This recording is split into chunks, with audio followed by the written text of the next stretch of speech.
नमस्कार जी। Pintu police inspector था और वह रात को किसी न किसी औरत को जेल से निकाल कर अपने घर ले आता और सारी रात अपनी बूढ़ी माँ के पैर दबवाता ताकि माँ को लगे उसका बेटा बहुत अच्छा है और जिस पर दिल आता अपनी हवस भी मिटा लेता और सुबह होते ही उसे ले जाकर जेल में बंद कर देता।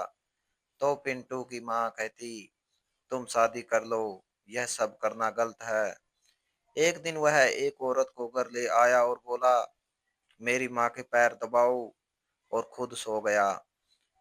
और जब आधी रात को अपनी हवस मिटाने के लिए उठा तो उसके पैरों के नीचे से जमीन निकल गई, क्योंकि वह औरत सर एक नई कैदी आई है, मगर उसने जेल में बैठी कई औरतों पर हाथ उठाया था। पिंटू ने कहा, जाओ लेकर आओ उसे। एक तो इन औरतों ने नाक में दम कर रखा है। कुछ ही देर में लेडी कांस्टेबल के साथ एक लड़की पिंटू के कैबिन में आई। यही कोई 23-24 साल की लड़की थी। आंखों में गुस्सा था, बड़े गुस्से और नफरत से पिंटू को देख रही थी। पिंटू ने लेडी कांस्टेबल को बाहर जाने का इशारा किया और कहा कि मेरे कैबिन का दरवाजा बंद कर दो। वह दरवाजा बंद करके जा चुकी थी। पिंटू उठ खड़ा हुआ, हाथ में डंडा पकड़ा, कहने लगा, तुमने क्यों सबको परेशान कर रखा है? एक तो वैसे भी तुम हत्या के अपराध में आई हो। कुछ ही हफ्ते में तुम्हें फांसी की सजा सुना दी जाएगी।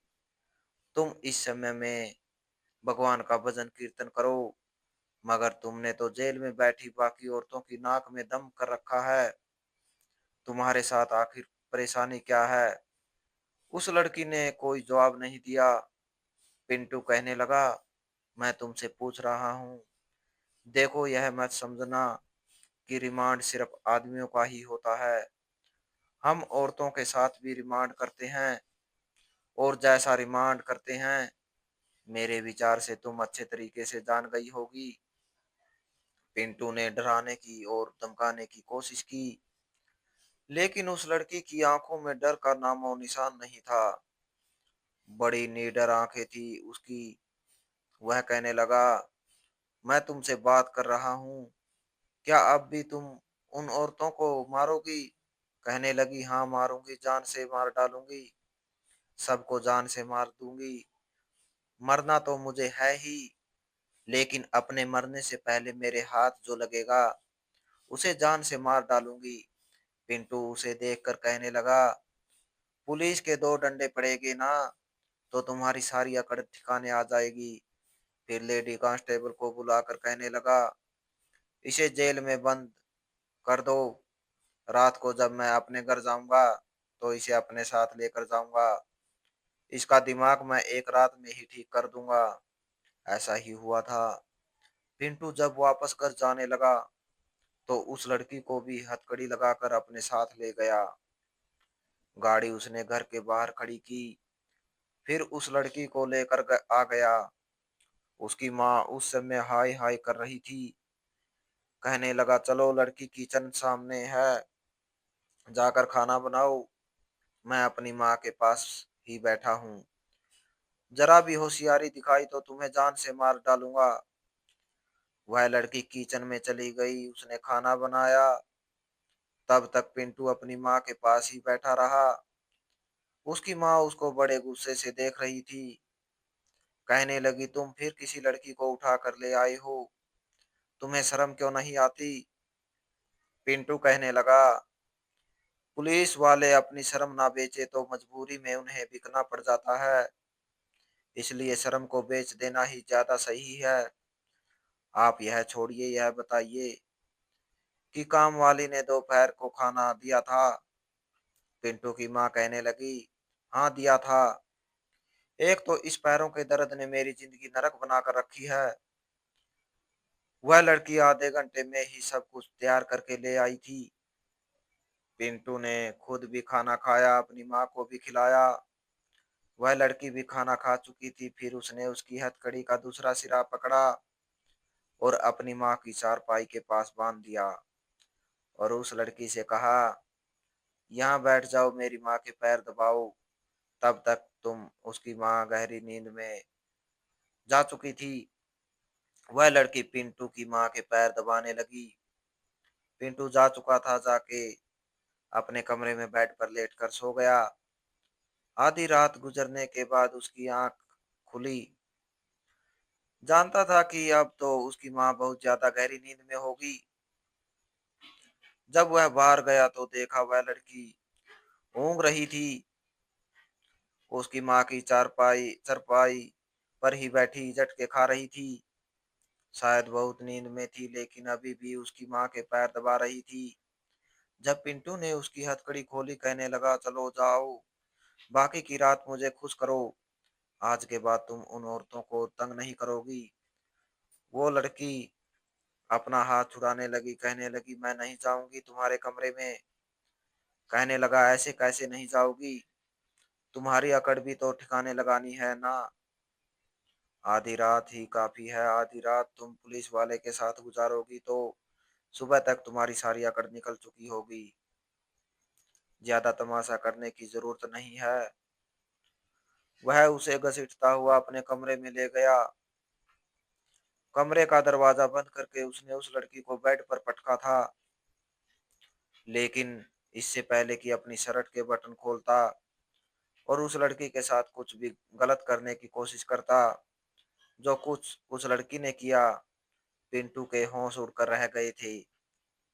क्योंकि वह लड़की पिंटू एक वरिष्ठ पुलिस इंस्पेक्टर था और रिश्वत भी लेता था। हालांकि उसकी माँ उससे कई बार कह चुकी थी कि वह ईमानदार से अपनी ड्यूटी निभाए।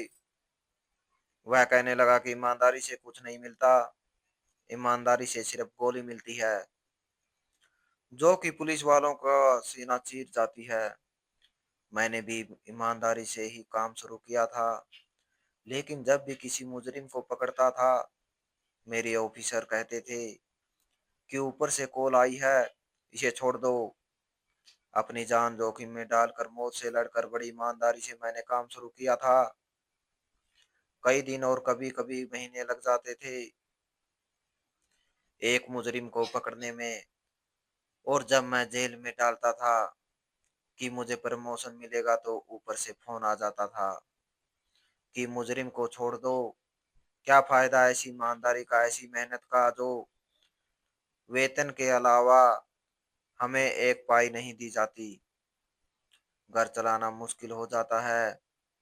इसलिए अच्छा यही है कि मैं रिश्वत लूं और अपराधियों को पकड़ने के बजाय आराम से बैठूं। उसकी माँ कहने लगी, तुम्हें अपने काम में ईमानदार रहना चाहिए। मैंने तो कभी तुमसे यह नहीं कहा कि मुझे किसी चीज की जरूरत है। पिंटू कहने लगा, आपको नहीं पता, आपको भले ही सुख सुविधाओं की जरूरत नहीं है, लेकिन मुझे तो है।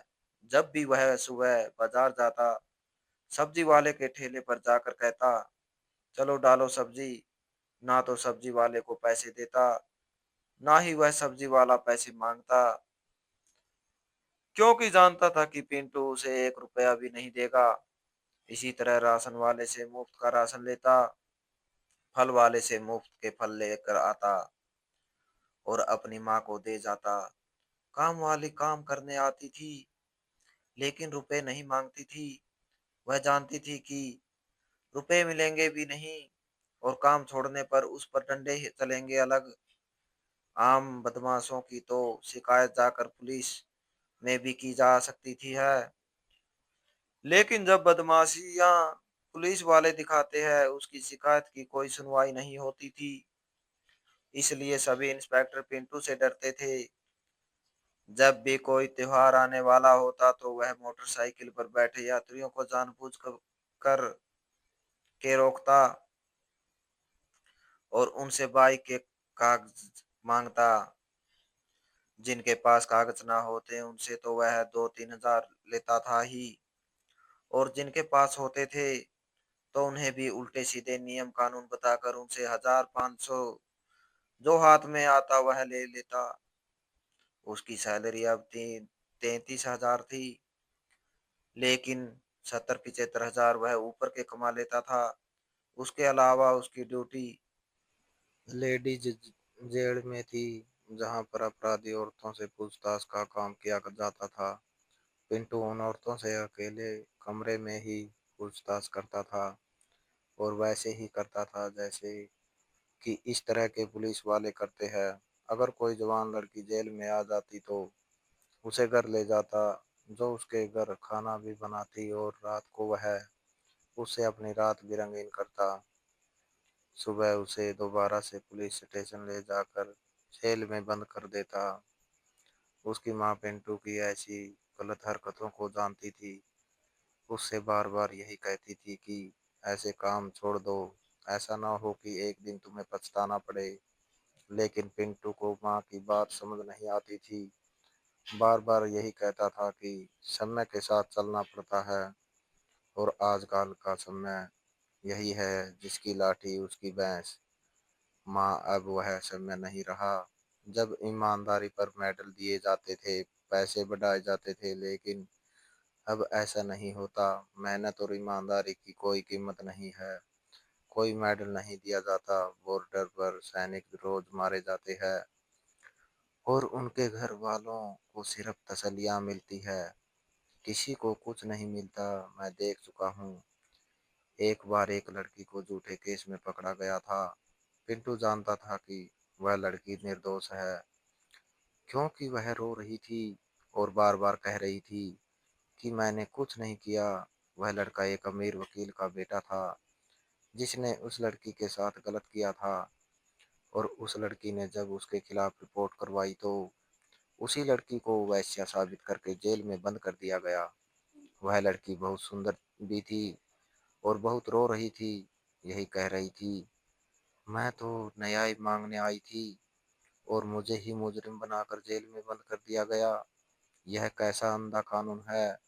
पिंटू से ही कहा गया था कि इस लड़की का रिमांड अपने तरीके से ले लो। बस हर हाल में उसे यह स्वीकार करवाना है कि वह खुद अपने मुंह से कहे कि उसने वकील के बेटे पर झूठा आरोप लगाया है। वकील के बेटे ने उसके साथ कुछ नहीं किया और इस काम के लिए उसको एक्स्ट्रा पैसे भी मिल रहे थे, वकील से भी और पुलिस से भी। पिंटू उस लड़की को रात को अपने घर ले गया। पहले तो कहने लगा कि मेरी माँ के पैर दबाओ, और लड़की बहुत शरीफ और मासूम थी। बार बार पिंटू से कह रही थी, इंस्पेक्टर साहब मैं निर्दोष हूँ, भगवान के लिए मुझे न्याय दिला दो, उस वकील को सजा दिलवा दो। लेकिन पिंटू ने वही किया था जो उसके ऊपर वाले अफसर ने कहा था। उसने उसकी हथकड़ी अपनी माँ की चारपाई के पाए के साथ बांध दी और वह लड़की उसकी माँ के पैर दबाती रही। आधी रात के बाद पिंटू उठा और उस लड़की को घसीटते हुए अपने कमरे में ले गया। वह लड़की बहुत घबराई हुई थी। कहने लगी, यह आप क्या कर रहे हैं? आपको शर्म नहीं आती? पुलिस की वर्दी पहनकर लोगों को न्याय दिलाने के बजाय आप उन पर अत्याचार कर रहे हैं। पहले उस वकील के बेटे ने मेरे साथ ज्यादती की। उसने सारी यूनिवर्सिटी के सामने मेरे साथ बदतमीजी की थी।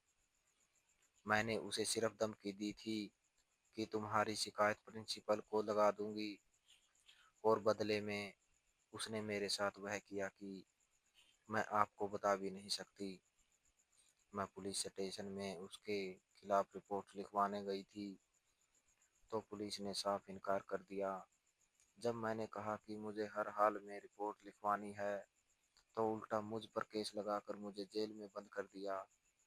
और आप भी मेरे साथ अत्याचार कर रहे हैं। भगवान की लाठी में आवाज नहीं होती। भगवान के लिए ऐसा अत्याचार ना करें कि जब भगवान की लाठी तुम पर पड़े तो तुम्हारी चीखें पूरी दुनिया सुने। पिंटू हंसने लगा, कहने लगा, भगवान की लाठी जब पड़ेगी तब देखा जाएगा। अभी तो मैं वह करूंगा जो मुझे मेरे अफसर ने कहा है। उस लड़की की चीखें पूरी रात गूंजती रही, लेकिन पिंटू को दया नहीं आई। कई बार उसकी माँ ने दरवाजा खटखटाया कि तुम क्या कर रहे हो, क्यों किसी बच्ची के साथ गलत कर रहे हो, भगवान के लिए गलत काम ना करो। उस लड़की को जब दोबारा जेल में डाला गया तो उसने फांसी लगाकर अपने आप को खत्म कर लिया। यह देखकर तो पिंटू की हवाइयाँ उड़ गई थी। बहुत से लोग यह देखकर हैरान हुए थे कि उस लड़की ने अपने हाथों से अपनी जान ले ली थी। कुछ दिन तो पिंटू को बहुत दुख और अब परेशानी हुई। बार बार उस लड़की का चेहरा आंखों के सामने आने लगा, लेकिन धीरे धीरे उसके दिल से यह सब कुछ निकल चुका था। कई लड़कियों को अपने घर लाता और पहले अपनी माँ की सेवा करवाता और फिर उन्हें अपने कमरे में ले जाता। उसकी माँ बार बार मना करती थी, कहती थी, तुम्हें इतनी ही जरूरत है तो तुम शादी क्यों नहीं कर लेते। वह कहने लगा, शादी करूंगा तो जो कुछ मैंने दूसरी लड़कियों के साथ किया है उनकी बददुआओं का असर मेरी पत्नी पर आ जाएगा। अगर उस पर नहीं भी आया और भगवान ने मुझे बेटी दे दी तो कहीं मेरे पापों की सजा उसे ना भुगतनी पड़े। अच्छा यही है कि मैं शादी ना करूं। मेरी जरूरत यह अपराधी औरतें ही पूरी कर देती है। मुझे शादी करने की कोई जरूरत नहीं है। पिंटू को लगता था कि उसके लिए हुए पापों की सजा सिर्फ उसकी पत्नी और बेटी को ही भुगतनी पड़ेगी। अगर वह शादी नहीं करेगा तो वह जो मर्जी करता रहे, उससे कोई पूछने वाला ही नहीं होगा। लेकिन यह शायद उसकी गलतफहमी थी। इस बार वह जिस लड़की को लेकर आया था, उस लड़की को कमरे में लाते ही जैसे ही पिंटू ने उसे बेड पर पटका, पिंटू को जाने को कहा, उसने अपने पास से एक चाकू निकाला था जो बहुत तेजदार था। यह देखकर पिंटू के होश उड़ गए थे कि इस लड़की के पास इतना तेजदार चाकू आया तो आया कहाँ से। वह कहने लगी, मैं तुम्हें जिंदा नहीं छोड़ूंगी। अच्छा हुआ कि तुम मुझे अपने घर ले आए। मैं तुम्हारा वही हाल करूंगी जो मैंने उस वकील के बेटे का किया था। वो लड़की एक वकील के बेटे की हत्या के अपराध में पकड़ी गई थी और उसे फांसी की सजा ही होनी थी। पिंटू अभी भी नहीं समझ पा रहा था कि वो कहने लगा कि तुम जानती हो कि मैं पुलिस वाले को नुकसान पहुंचाने की सजा क्या होगी। वह कहने लगी, फांसी तो मुझे पहले ही मिल रही है। इससे बड़ी सजा मुझे और क्या मिल सकती है। जानते हो मैं कौन हूँ। मैं उसी लड़की की बहन हूँ जिसके साथ पहले वकील के बेटे ने ज्यादती की थी और फिर तुमने। उस वकील के बेटे को तो मैंने जान से मार डाला और अब तुम्हारी बारी है। पिंटू समझा कि एक मामूली सी लड़की मेरा क्या बिगाड़ लेगी। कहने लगा कि तुम अपने आप को देखो और फिर मुझे देखो। लगता है तुम्हें एक पुलिस वाले की ताकत का अंदाजा नहीं है। वो लड़की कहने लगी, तुम्हें मेरी ताकत का भी अंदाजा नहीं है। पिंटू जैसे ही उसकी ओर लपका तो वह लड़की पल में पीछे हटी थी। पिंटू ने उसकी कलाई पकड़ ली और बहुत जोर से पकड़ी कि शायद वह चाकू छोड़ दे, लेकिन वह लड़की उसके पेट के नीचे लात मार चुकी थी और उसे ही उस लड़की का हाथ छोड़ना पड़ा। लेकिन इससे पहले कि वह वार करती, वह जल्दी से पीछे हटकर कमरे से बाहर चला गया और दरवाजा बंद करके बाहर से कुंडी लगा दी। वह लड़की शायद लड़ना जानती थी क्योंकि उसे अपने आप को बचाना आता था। यह देखकर पहली बार पिंटू के होश उड़े थे। फिर उसे यह भी डर हुआ कि कहीं वह लड़की उसे जान से ही ना मार डाले, क्योंकि वह उसी लड़की की बहन थी जिसने जेल में आत्महत्या कर ली थी। और जो लड़की वकील के बेटे की हत्या कर सकती थी तो वह पुलिस वाले को भी नहीं छोड़ेगी। उस लड़की पर अत्याचार तो उसने किया था और उसने अत्याचारी का साथ भी दिया था, लेकिन वह नहीं जानता था कि बदला लेने के लिए उसकी छोटी बहन आ जाएगी और वह भी पूरी तैयारी के साथ। अगले दिन छुट्टी थी और वह सोच चुका था कि जैसे ही यह लड़की सोएगी वह उस लड़की को रस्सी से बांध देगा और फिर उसे मजा चखाएगा। सुबह सुबह जब उसने दरवाजा खोला कि वह उस लड़की को बांध सके तो वह दरवाजे के पीछे ही छुपी थी। उसने बड़ी जोर से कोई भारी चीज पिंटू के सर पर मारी थी। वह वही बेहोश होकर गिर गया। उस लड़की ने दरवाजा बंद कर दिया, पिंटू को घसीटकर जमीन पर लेटाया और फिर अलमारी से उसके कपड़े निकालकर उन्हें फाड़कर रस्सी की तरह बनाकर उसके हाथ पांव बांध दिए और इतनी जोर से बांधे कि वह खोल ना सके। और फिर उसके साथ ऐसा कुछ किया कि वह ना जिंदों में था ना मुर्दों में। जिस मर्दानगी पर उसे बहुत घमंड था, उस लड़की ने उसकी वो मर्दानगी खत्म कर दी थी। और मीना एक मेडिकल की स्टूडेंट थी और उसकी बहन यूनिवर्सिटी में पढ़ रही थी। जब उसकी बहन के साथ वकील के बेटे ने ज्यादती की तो उसके घर वालों ने उसे बहुत मना किया कि तुम उसके खिलाफ केस ना करो क्योंकि तुम्हें न्याय नहीं मिलेगा। लेकिन वह लड़की फिर भी गई, अपने लिए न्याय का दरवाजा खटखटाने के लिए। बदले में जो कुछ उसके साथ हुआ वह बहुत दुख था। अपनी बेटी की मौत की खबर सुनकर उसके माता पिता मर चुके थे क्योंकि दोनों को हार्ट अटैक हुआ था और मीना अकेली रह गई थी। उसका मकसद सिर्फ अपनी बहन का बदला लेना था, इसलिए पहले उसने वकील के बेटे को अपने प्यार के जाल में फंसाया। मीना इस तरह की लड़की नहीं थी, लेकिन फिर भी वह उस वकील के बेटे को अपने प्यार के जाल में फंसाने के लिए डांस क्लब तक गई। उसके साथ डांस भी किया, आधे अधूरे कपड़े भी पहने ताकि वह उसके प्यार में पागल हो जाए।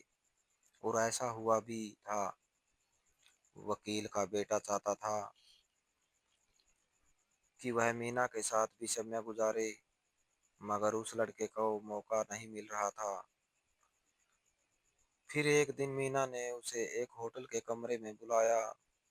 जैसे ही उस लड़के ने मीना को अपनी ओर खींचना चाहा, तो उसने उसे जूस में नींद की दवा मिलाकर पिला दी, जिसे पीकर वह बेहोश हो गया। मीना ने उसे बेड के साथ बांधकर उसके साथ भी यही सब कुछ किया, लेकिन इस सब से वकील का बेटा मर चुका था। पिंटू के घर से निकलकर उसने खुद को पुलिस के हवाले कर दिया क्योंकि जो बदला उसे लेना था वह ले चुकी थी।